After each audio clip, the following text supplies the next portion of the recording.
My friend, great seeing you. Last time I saw you, you had a little trophy in your hand, during I always get this wrong, Canadian Music Association of Ontario Awards. I think I got it right. Yeah, that's it, the CMAOs. Yeah, man. Yeah, how did it feel that night, man, getting that award? Because I remember I was looking back at the interview and you were just like, I don't know. I was kind of tongue-tied. Didn't know what the heck I was saying. It was great.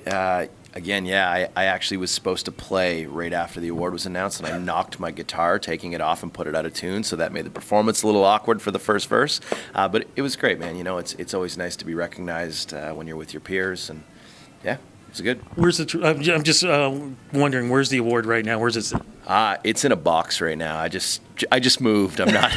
It's everything. I literally packed up the day before we left for this run of shows on the weekend. I put everything in boxes, and then I just put them in my house, and I haven't fully unpacked yet. So you were at Boots and Hearts. Yeah, we just did Boots. And how was it for you, man? It was amazing, man. It was Boots last year was kind of the turning point for us, and we felt really good about it, and it was cool to see that come full circle to the minute. Actually, we had the exact same set time, so we walked on stage, and to see it have grown as much as it has, it was awesome. This is the first year I wasn't able to make it down there. The crowds look crazy, true untrue. Yeah, man. I mean, it's always kind of wild at country music festivals, but Boots is a little bit elevated for me. Yeah, no, I agree with that. Also elevated too, man. You're a finalist in this great award, I should say, competition.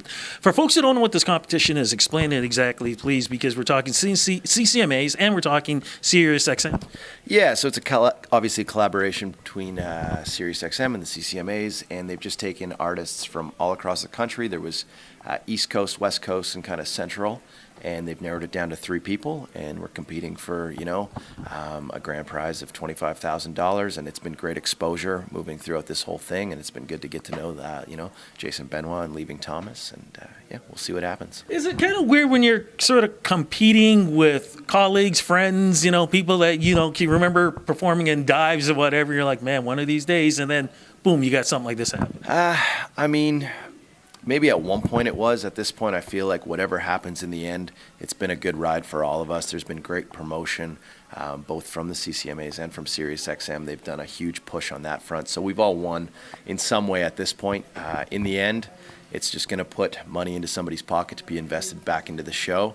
And if someone else's show gets better, it means mine's got to get better. So it's just going to push me to work that much harder. Well, look, man, you don't have to work too much harder because I said the music is fantastic. Quick rundown and, when this all started for you, man, and why the love of country music? I grew up, when I was little, my grandmother, we didn't do Christmas music. We did Loretta Lynn records. So that's kind of what brought me to love country music. And then, I grew up playing in punk bands. I was like 14, 15 with pierced lips, spacers in my ears. And then everybody in my band went and got married and had kids. And then I did kind of like this solo singer-songwriter thing that was really just a country record. I didn't know it. I had a pedal steel player, a girl singing harmonies, and myself on acoustic guitar. And I just got picked up just kind of by chance, actually, that I had opened up for Dean Brody. A guy had stumbled into a bar drunk on that record release and was like, hey, man, I would love to have you come and open for this guy, Dean Brody. I didn't know who Dean was. Sorry, Dean, at the time, because, I just wasn't that plugged in with what was happening at radio, and it just kind of all went from there.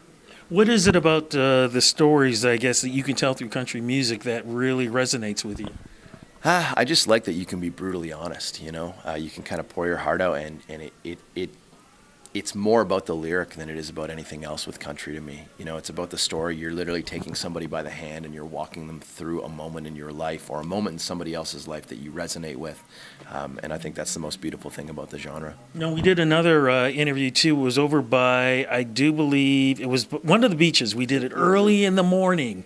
Well, I was trying to remember, was that release of a single? Was it the... That was the record. I think that was Iron and Ashes. That's it. That was the record, yeah. Talk a little bit about that, man. Well, it was put out a year ago in May, and it's changed my life. On Me was my first top 10 off that record. I got to put my heart and soul into 11 songs, and I'm still super proud of that record. And yeah, it's been crazy just to think of how far this year has brought me. Well, being part of something like this, man, how much further do you think this can help take you? Because it's not just about songwriting. I mean, there's so many aspects of the business people don't understand, and something like this, I think, can really help. Yeah, the music business, right? It's 2 parts. It's music and business. On the business front, connecting with fellow artists. Also, The influencer dinners are going to be great. So meeting other songwriters is always great. You're always trying to expand your reach and who you know. Relationship is half the battle in this industry, so that's really going to help. And I mean, $25,000 buys a new in-ear monitor rig. That's You already got it planned. Man. yeah. The money's spent, to be honest, if we win. So we've already priced it all out, and it'll just make things a little easier on our ears. Does that mean new music is coming our way too? Yeah, actually, after this, I leave. I'm going to head out to Langley to finish not one, but I'm working on 2 records right now. So my label's given me a budget to do. I'm of 2 minds and 2 hearts when it comes to writing. So there's the stuff that's full band, and there's the stuff that I kind of write. If you've ever done winter in Sudbury during December, January, February, gets a little dark there. So I've got 5 songs coming out that are stripped down, just acoustics and kind of some soulful harmonies. And then we've got a full band record that we're finishing as well. So October is the release for that. I am so looking forward to that. Look, man, I'm also looking forward to seeing it at the CCMAs. Congratulations on being part of all this. Cross fingers that you can win that 25 G's and get what you need. But more importantly, man, I'm happy that you got new music coming out. Congratulations. All success, my friend. Thanks so much, man.